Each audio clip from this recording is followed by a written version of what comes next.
Maya-maya pa ay may narinig kaming boses mula sa labas na hinahanap na ako ni Ray. Pagkatapos ay bumulong sa akin si Louie na salamat. Sana maulit-ulit ito. Para di kami mapansin, una munang lumabas si Louie at nung narinig ko na tinatanong ako ni Ray kay Louie, ang tanging narinig ko lang ay baka nasa banyo daw ako. Pagkatapos ay lumabas na din ako. Dumiretso ako sa banyo para kunyari doon ako nanggaling. Hanggang sa nakita na ako ni Ray.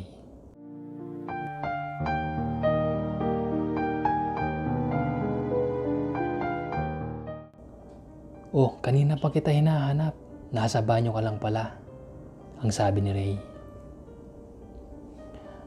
Oo. Babalik na ako doon. Ang sabi ko naman.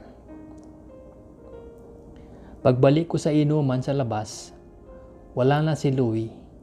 Sabi ng mga kabarkada niya, umuwi na daw ito.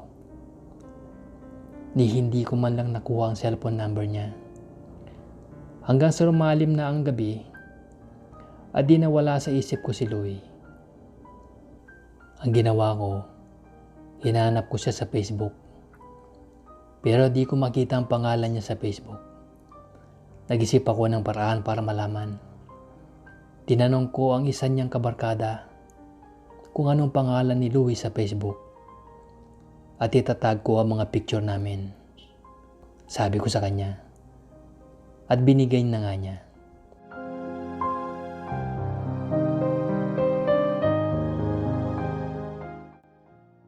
Matapos na ang inuman namin, di pa rin mawala sa isip ko si Louie. Hanggang sa nakahiga na ako kasama si Ray.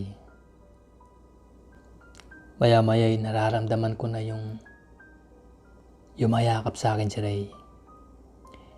Tinanggal ko sa pagkakayakap sa akin si Ray. Bakit? Ayaw mo ba, pre? Bakit? Mas masarap ba si Louie sa akin? Ang galit na tanong sa akin ni Ray. Ano ba yung pinagsasabi mo, pre? Matulog ka na nga. Ang sabi ko. Diyakap ulit ako ni Ray. Pilit kong pinipigilan ang sarili ko. Tigilan mo na yan, pre. Ang sabi ko. Akala mo ba di ko nalalaman ang nangyari sa inyo ng pinsan ko? Pre, tigilan mo ang pinsan ko. Di mo pa siya kilala. Ayaw kong mapahamak ka. Ang sabi ni Ray.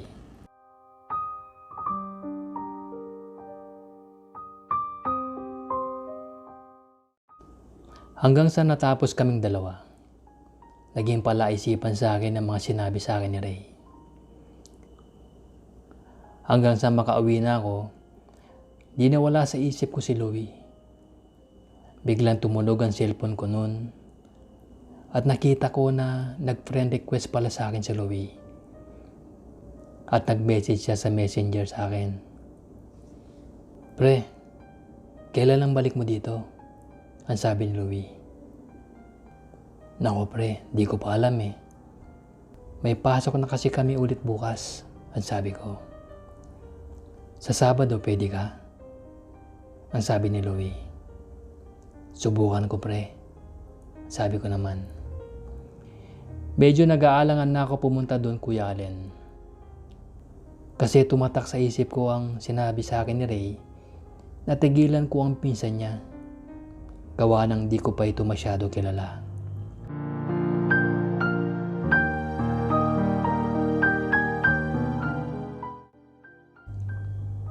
Dumating na ang araw ng Sabado. Dahil gusto ko din makita si Louie. Dahil parang isa akong teenager na nagsisimula pala may love. Pero yun talaga ang pakay ko. Kaya nagpunta ulit ako kina Ray. Pero naabutan kong nakalak ang bahay nila. Sabi ng kapitbahay, may pununtahan daw ang maglola. Naalala ko ang sinabi ni Ray kahapon nung nasa Tabaho kami. Baka daw pumunta daw sila sa kapatid niya dahil aalis na daw ito papuntang Dubai. Nag-chat ako kay Louie noon kung nasaan siya. Dahil nandun nga ako kina Ray, wala namang tao.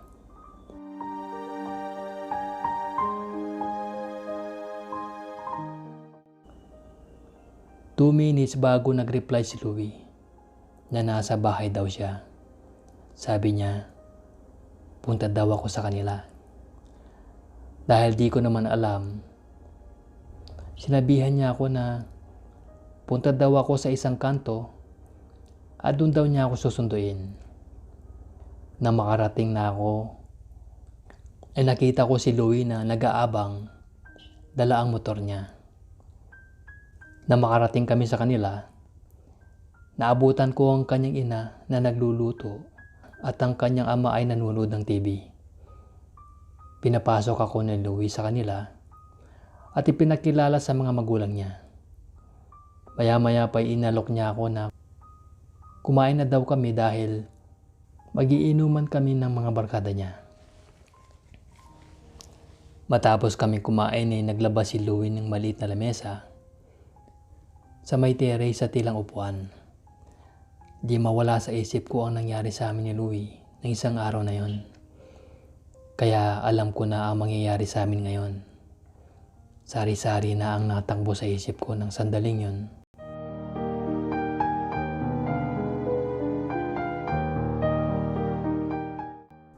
Nagdatingan na ang mga barkada ni Louie. Doon ko nakilala si Leo, 28 years old. Si Eman, 24. At ang pinakabata ay si Jay, 20. Nakainuman ko na si Eman at Jay nung birthday ni Ray. Pero si Leo ay yung araw lang na yon. Kasing taas ko lang din siya. Pero malalaki ang mga muscle. Dahil construction ang trabaho nito.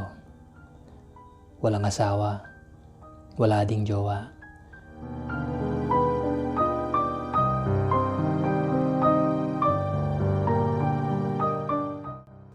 Inabot na kami ng alas 11 ng gabi nang matapos.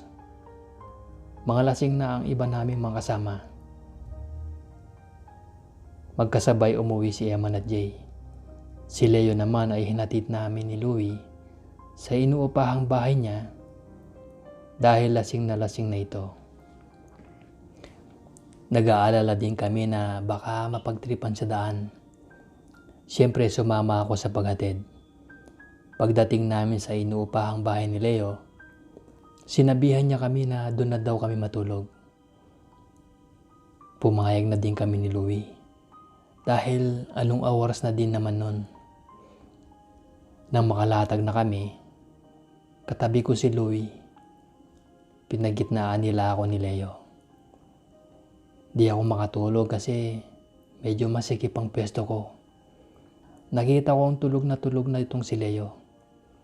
Tumagilig na lang ako paharap kay Louie na nakatalikod dito sa akin. Dahil di ko mapigilan sarili ko, niyakap ko si Louie mula sa likod niya. Maya-maya pa'y gumalaw ito at tumihaya. Medyo kabado ako. Dumantay ako sa kanya. Gusto mo ba? Ang sabi ni Louie.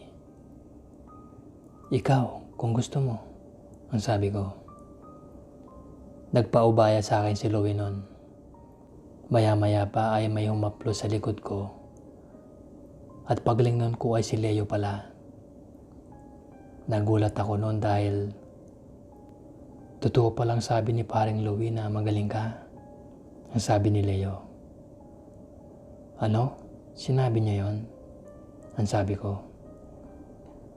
Oo. Nakikwento ka niya sa akin. Huwag kang magalala. Tayo-tayo lang nakakaalam nito. At saka, di na bago sa aming dalawa ni paring Louie ito. Ang sabi ni Leo. Oo pre, huwag kang matakot. Atin-atin lang to. Sige lang pre. Ang sabi ni Louie.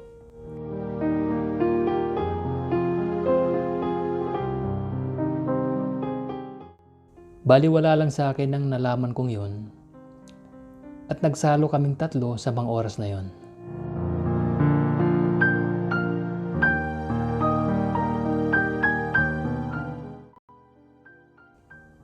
Kinabukasan, nagpaalam na ako sa dalawa. Hindi na ako muling bumalik sa lugar nila, Kuya Allen. Dahil naging busy na din ako sa trabaho. Si Ray naman ay katrabaho ko pa din. Pero ilang na ako sa kanya. Nakakausap ko na lang siya pag may itatanong ako tungkol sa trabaho namin. Para sa akin, hanggang sa alaala na lang ang mga nangyari.